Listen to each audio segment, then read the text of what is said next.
రాష్ట్రంలో పండుగ వాతావరణంలో పింఛన్ల పంపిణీ జరుగుతుంది. వాలంటీర్లు లేకుండా సచివాలయ ఉద్యోగులతోనే ఇంటి వద్దే పింఛన్లు అందిస్తున్నారు. ఉదయం 7 గంటలకే లబ్ధిదారుల ఇళ్ల వద్దకు వెళ్లి పంపిణీ చేస్తున్నారు. అనంతపురం అర్బన్ నియోజకవర్గ పరిధిలోని రుద్రంపేట పంచాయతీ కాలనీలో ఎమ్మెల్యే దగ్గుపాటి ప్రసాద్, అనంతపురం జిల్లా రాప్తాడు పరిధిలోని కక్కలపల్లి కాలనీలో ఎమ్మెల్యే పరిటాల సునీత పింఛన్లు అందించారు.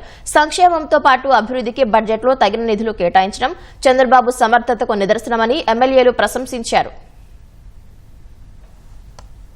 తల్లికి వందనం కానీ, రైతులకు 20,000 రూపాయలు కానీ, అందరి నివాకాలకు కానీ ఇట్లా ప్రతి దానికి కూడా రైతన్నులకు సంబంధించిన బడ్జెట్ పెట్టిన మా అన్న చంద్రబాబు నాయుడు గారికి కూడా మేము కూడా మా నియోజకవర్గం తరపున మేము శుభాకాంక్షలు కూడా మేము కూడా తెలియజేస్తున్నాం. ఈ రాష్ట్రంలో అభివృద్ధి చెందాలన్నా, ఈ రాష్ట్రంలో రైతన్నలు బాగుండాలన్నా, ఈ రాష్ట్రంలో బీసీ, ఎస్సీ, ఎస్టీ, మైనార్టీ ప్రతి ఒక్కరు కూడా బాగుండాలంటే మన అన్న చంద్రబాబు నాయుడు గారు చిరస్థాయిగా ముఖ్యమంత్రిగా ఉండాలని దేవుని కూడా మేము ప్రార్థిస్తున్నాం. గత ప్రభుత్వంలో 5 ఏళ్లలో కనీసం ఎక్కడే కానీ చిన్న డెవలప్మెంట్ కార్యక్రమంగా జరిగిన దాఖలాలు లేవు.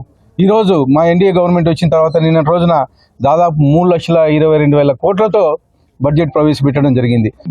ముఖ్యంగా బీసీ, ఎస్సీ, ఎస్టీ మైనార్టీలకి మంచి ఈ బడ్జెట్ ద్వారా మంచి జరుగుతుందని చెప్పేసి తెలియజేసుకుంటూ ఈ అవకాశం ఇచ్చిన అందరికీ ధన్యవాదాలు తెలుపుతున్నాను.